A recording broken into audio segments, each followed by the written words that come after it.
vous allez bien? On se retrouve aujourd'hui dans une nouvelle vidéo. Encore une fois, ça fait un moment que je n'ai pas filmé. J'ai l'impression de commencer toujours mes vidéos en vous disant ça, mais en vrai, c'est la vérité. Il me semble que ça fait plus d'un mois, 2 mois. Il me semble que je n'ai pas filmé. Aujourd'hui, on va parler d'un thème d'un sujet un peu sérieux. On va évoquer le changement et un besoin beaucoup plus qu'une envie de changement dans ma vie. Vous me suivez sur Instagram, pour ceux qui ne me suivent pas d'ailleurs, je vous invite à me suivre là juste après avoir regardé cette vidéo parce que je partage plus de choses quand même de ce côté-là, quoique même si j'ai laissé un petit peu de côté ces derniers temps aussi, mais je suis quand même plus présente. Donc sur une précédente story Instagram, j'ai évoqué le fait que ça n'allait pas trop dans ma vie, au niveau de mon bien-être, etc. Mais que j'avais envie d'aller mieux, que j'avais envie de m'en sortir et que surtout j'en avais marre en fait de vous partager un peu de choses négatives. Enfin, j'avais l'impression de vous partager des choses négatives et c'est surtout pas mon but. Au contraire, j'ai surtout envie de vous partager du positif, de vous aider au mieux, de vous conseiller, de vous inspirer, de faire passer un bon moment tout simplement quand vous regardez une vidéo sur YouTube ou quand vous regardez un de mes posts sur Instagram. Et donc j'ai pris la décision de prendre ma vie en main et de changer ma vie. Alors pourquoi besoin de changer et non pas envie, besoin de changement et pas envie de changement? Parce que là en fait pour ma santé physique et mentale, il est plus que nécessaire, plus que temps que je prenne les choses en main. Parce que pour vous dire clairement les choses, ma bio Instagram et de manière générale, je me revendiquais comme une maîtresse organisée, une maîtresse épanouie et une maîtresse surtout sereine, détendue. Sauf qu'en fait, ça fait un an que ce n'est plus le cas. Ça fait un an que je ne suis plus du tout organisée, plus du tout sereine, plus du tout détendue, ni très épanouie en fait, pour tout vous dire. Voilà, ça fait un an que c'est très compliqué. Et en fait, de par une chose de ma vie personnelle qui s'est passée, qui m'a mis, qui m'a fait me sentir triste, en colère, beaucoup de bouleversements dans ma vie. En fait, j'ai gardé en moi beaucoup de stress, beaucoup d'anxiété, j'ai gardé beaucoup pour moi. Et en fait, au bout d'un moment, mon corps, il a lâché, il a dit stop. Et en fait, toutes ces émotions, toute cette anxiété, toute cette peur, elle s'est décuplée. Ce qui fait qu'en fait, aujourd'hui, je souffre d'anxiété généralisée. Donc pour vous dire, en fait, une anxiété généralisée, c'est le fait d'avoir constamment des angoisses, des peurs, sans qu'il n'y ait plus forcément de cause en fait. En fait, c'est une angoisse, une anxiété qui est quotidienne en fait, qui est là tout le temps avec des symptômes qui sont présents tout le temps. Donc évidemment, vous vous rendez bien compte que ça rend la vie très pénible, ça m'handicape au quotidien, que ce soit dans ma vie personnelle ou professionnelle. Et donc forcément, je ne suis plus du tout détendue, hein, c'est bien même tout le contraire, et je ne suis plus forcément épanouie parce que ça impacte énormément mon bien-être mental, mon optimisme et mon humeur en fait, tout simplement. Donc voilà, c'est quelque chose de vraiment pas évident, mais c'est pas le but de la vidéo. Je veux juste vous expliquer un peu le contexte, pourquoi j'ai dit que j'avais besoin de changement, parce qu'en fait là il faut faire quelque chose, quoi. Je ne peux pas rester comme ça, c'est pas vivable, honnêtement, que ce soit physiquement avec tous les symptômes que j'ai. Voilà, et mentalement c'est pas vivable, donc j'ai décidé de prendre les choses en main et donc j'ai décidé de vous embarquer avec moi parce que je pense ne pas être la seule, alors peut-être pas être à un niveau comme ça d'anxiété, mais je pense qu'on est dans une société où on souffre tous un minimum de stress. On a aussi un métier en tant que professeur des écoles, enfin prof en général, hein, que ce soit dans le premier degré ou second degré, qui est quand même malgré tout assez prenant, assez stressant, où on s'investit énormément, où on consacre beaucoup de notre temps pour notre travail. Donc forcément, ça mène, c'est pas pour rien qu'on a beaucoup de burn-out dans notre profession, parce que ça mène à une surcharge, à un surmenage, un épuisement et beaucoup de stress, d'anxiété.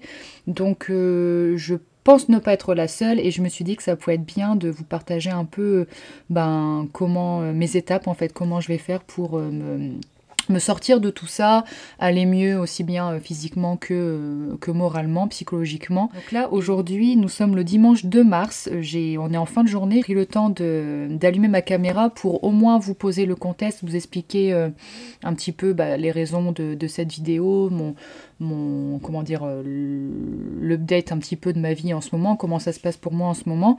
Et puis, je vous filmerai, je pense, surtout mercredi pour commencer à mettre en action en fait les choses. Ce que je peux déjà vous dire, c'est que ça fait déjà 1 an que je suis suivie par une psychologue.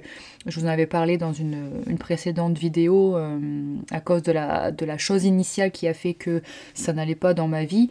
Et en fait, je continue de la voir toutes les 2 semaines parce que j'ai toujours des choses à dire, j'ai toujours des choses à raconter. Et là, en fait, ça fait 2 séances où on parle exclusivement de l'anxiété.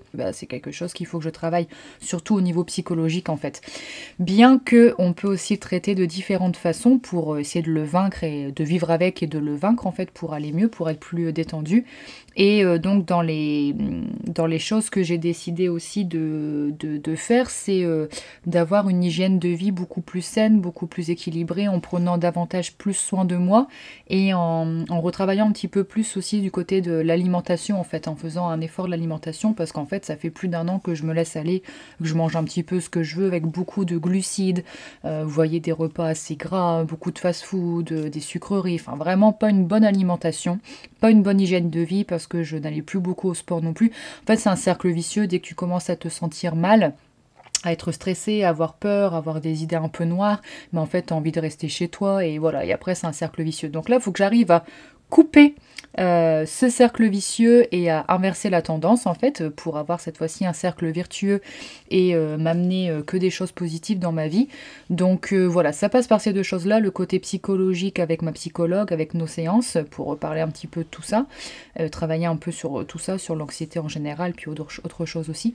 Et ça passe aussi sur un travail que je peux faire moi-même au niveau de ma vie en général, de mon hygiène de vie. Et là, il y a quelques jours, j'ai eu un rendez-vous en visio avec une nutrithérapeute. Alors en fait, de base, j'avais pris ce rendez-vous il y a déjà plus de 6 mois, qui était pour juste je voulais faire un test un peu sur, vous savez, les intolérances alimentaires, parce que je suspectais d'être peut-être intolérante au gluten, parce que j'ai le ventre souvent ballonné, j'ai mal au ventre, le ventre très dur, très gonflé, chose que je n'avais pas encore il y a quelques années, que j'avais pas avant, et voir aussi un peu pour la fatigue, parce que j'ai toujours été assez fatiguée. Et en fait, entre-temps, il y a eu ce phénomène en fait d'anxiété, de stress. Et donc du coup, lors de mon rendez-vous, on a parlé un petit peu de tout ça. Et donc elle m'a donné un petit plan au niveau alimentaire à suivre. Donc je dois réduire énormément le gluten principalement, manger beaucoup plus de protéines, surtout au petit déjeuner. Refaire plus de sport, etc. Elle m'a donné aussi des petites activités, des petits exercices à faire pour vraiment cibler sur le stress. Donc c'est surtout au niveau de la respiration, faire de la cohérence cardiaque, faire un peu de yoga, etc. Et puis j'ai des prises de sang à faire aussi pour vérifier déjà de une les intolérances et voir un petit peu tout ce qui serait peut-être de l'ordre de la thyroïde, en fait, peut-être voir s'il n'y a pas un problème au niveau de ma thyroïde, pour après en fait cibler au mieux mes problèmes et puis m'aider au mieux. Et elle m'a aussi prescrit du coup toute une liste de compléments alimentaires qui va m'aider justement à réduire la fatigue et donc à réduire aussi le stress et augmenter un petit peu plutôt ma bonne humeur et ma forme, mon énergie, etc.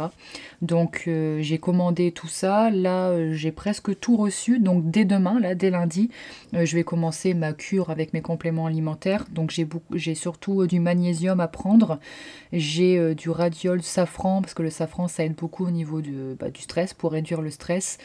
Je vais avoir aussi de la vitamine D à prendre, de la glutamine, enfin je vous en parlerai un petit peu plus en détail mercredi, je vous montrerai un petit peu tout ça. Mais donc voilà en gros pour vous expliquer un peu mes plans d'action et comment ça va se passer. Donc écoutez, là je pense que c'est le premier épisode d'une longue série, on verra bien. En tout cas, je me fixe là les 3-4 mois jusqu'à la fin de l'année scolaire pour aller mieux. Je me dis qu'en 3-4 mois, je peux bien voir les effets si je fais ça vraiment sérieusement et assidûment. Et voilà, donc là aujourd'hui c'est surtout vous expliquer, enfin sur cette vidéo c'est surtout vous expliquer les raisons de mon besoin de changement dans ma vie et comment ça va se passer. Et puis au fur et à mesure, et ben, vous verrez, je vous embarquerai avec moi dans ma vie au quotidien pour aller mieux, que ce soit au niveau du sport, au niveau de l'alimentation, au niveau du bien-être, prendre du temps pour moi, etc. Surtout, n'hésitez pas à m'écrire en commentaire aussi, voir si vous êtes aussi sujet ou sujette à l'anxiété, au stress, si vous avez mis des choses en place ou si au contraire vous ne savez pas quoi faire, comme ça on pourra s'entraider. Et si vous avez mis des choses en place qui fonctionnent, vous pouvez aussi le dire en commentaire, comme ça pourra m'aider moi ou d'autres personnes qui regardent cette vidéo. Voilà, le but c'est de s'aider au mieux, de s'entraider. Donc, hello, nous sommes mercredi, on se retrouve pour la suite de cette vidéo et aujourd'hui je vais vous expliquer un petit peu tout ce que je vais mettre en place pour aller mieux ces prochaines semaines, ces prochains mois. Et donc en fait un petit peu mon plan d'action. Donc ne bougez pas, je vous installe un petit peu mieux et on va continuer de papoter par rapport à tout ça. Voilà, donc il y a quelques jours, j'avais pris ce petit carnet là. C'est un carnet que j'avais reçu pour Noël dans un petit coffret, donc c'est Power Attitude. Donc je trouvais que c'était vraiment je trouve que c'est vraiment le cahier idéal pour justement entamer un changement de vie, pour faire en sorte d'aller mieux, puisque c'est écrit Power Attitude, donc voilà. Et j'avais commencé à noter un petit peu mes petites idées sur le changement, ce que je voulais mettre en place pour aller mieux. Donc je vais vous lire un petit peu tout ça. En premier, concernant l'hygiène de vie, pour une hygiène de vie saine et sereine, j'ai mis en premier moins scroller sur les réseaux sociaux.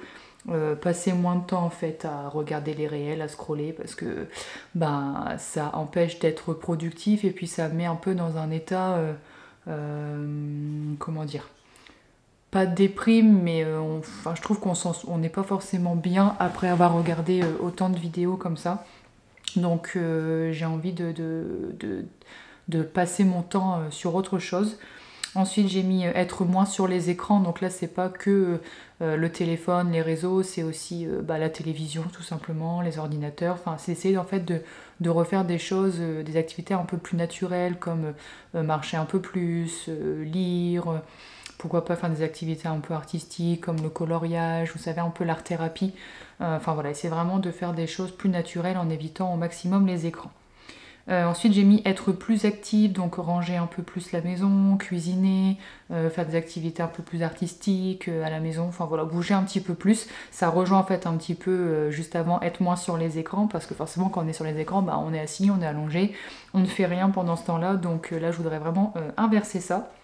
Et ensuite j'ai mis faire plus de sport, parce que dans tous les cas le sport c'est bénéfique dans notre vie, ça fait forcément du bien, ça nous bouge, ça nous défoule, ça nous fait penser à autre chose.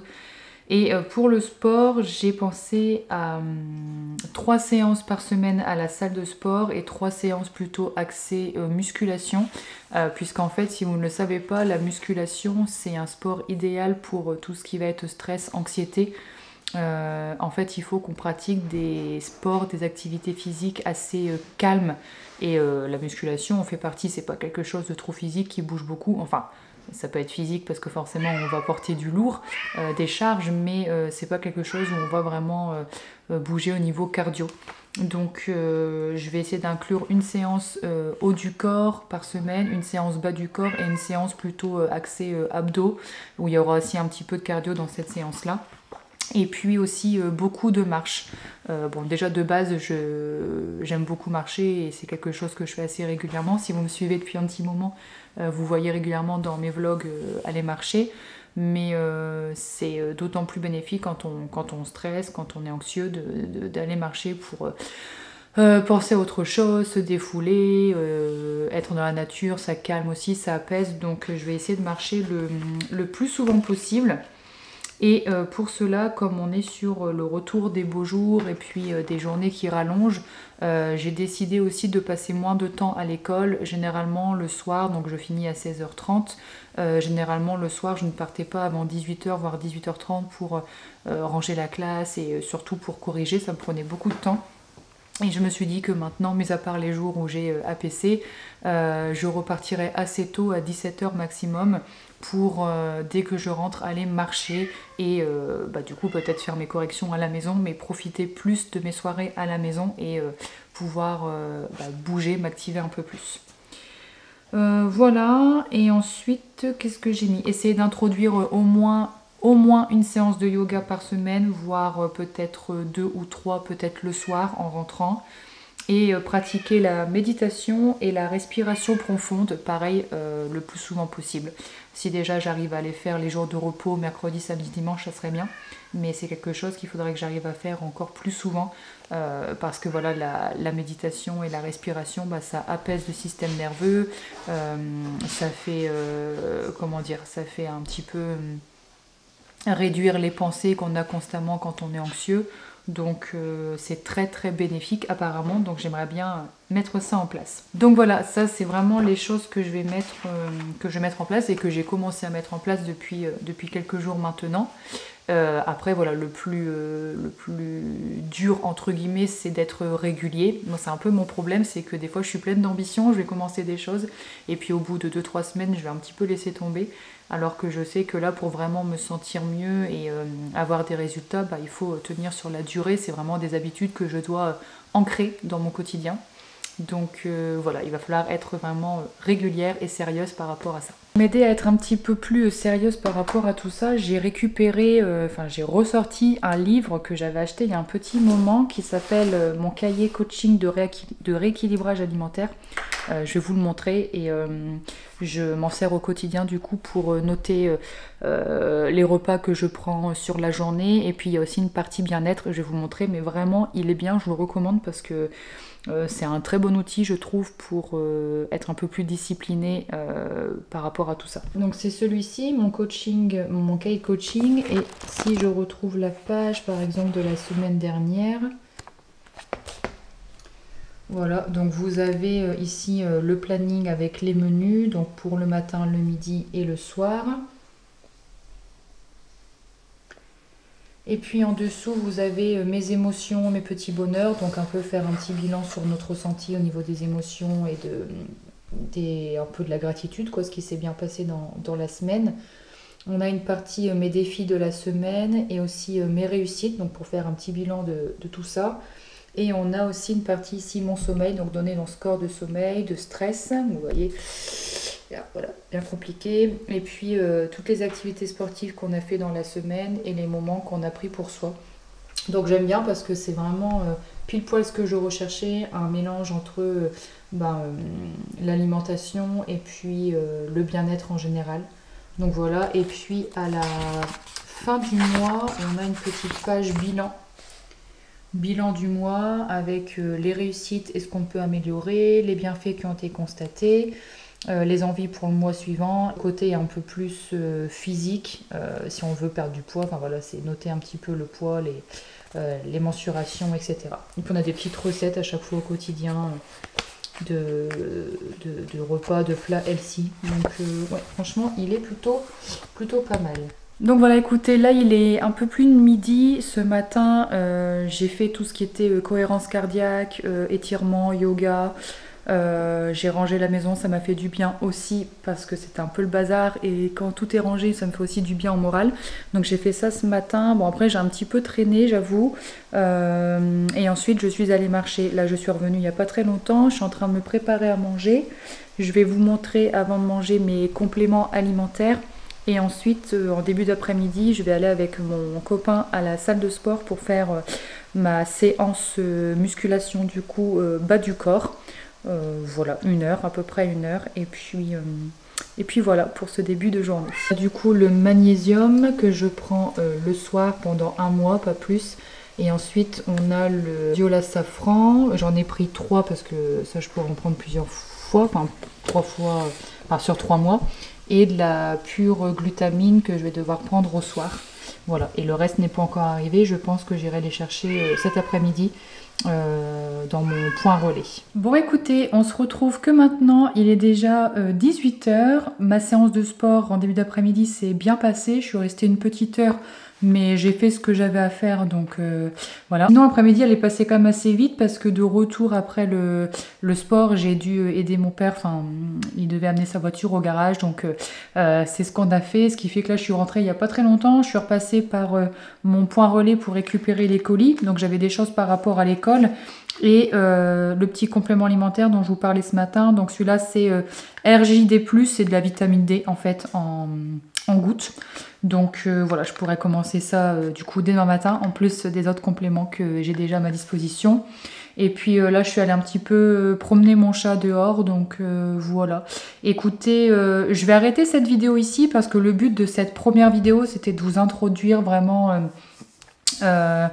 mon changement de vie, de vous expliquer un petit peu où j'en étais dans ma vie, qu'est-ce qui se passait, etc. Et puis comment j'allais procéder du coup pour vaincre mon anxiété et devenir plus épanouie et avec un avec un mieux-être quoi tout simplement. Et je pense que je ferai des vidéos YouTube toutes les semaines cette fois-ci. Je sortirai une vidéo tous les dimanches. Ça va être une série de vidéos en fait sur le thème du changement de vie, voir un petit peu comment je m'y prends, les étapes, etc. En axant chaque vidéo sur un thème particulier. Ça pourrait être par exemple au niveau de l'alimentation, comme un retour de course, des cuisines, des recettes, etc. Ça pourrait être plutôt sur le thème du sport, me suivre une semaine pendant mes séances de sport, etc. Une petite routine du matin, une petite routine du soir, qu'est-ce que je fais en cas d'anxiété, une journée à peu près type, voilà, un peu bilan, enfin voilà. Je pense que je vais faire vraiment une playlist, une série de vidéos consacrées à ça. Dites-moi en commentaire si ça vous intéresse, si vous avez aussi envie de suivre un petit peu mon aventure, de suivre un petit peu tout ce procédé, tout ce protocole, on va dire. Voilà, donc n'hésitez pas à me laisser un petit commentaire d'encouragement ou à me dire aussi si vous êtes à peu près dans la même situation que moi. Je sais qu'on est quand même pas mal, donc n'hésitez pas à me faire un petit coucou si c'est le cas pour vous, pour qu'on puisse papoter et échanger. N'hésitez pas aussi à liker la vidéo si elle vous a plu et à vous abonner à ma chaîne si ce n'est pas encore fait, ça me fait très plaisir, c'est gratuit et moi ça me motive à continuer voilà, à vous produire des choses. Voilà, écoutez, je vous laisse et on se retrouve donc la semaine prochaine normalement pour une nouvelle vidéo. Ciao!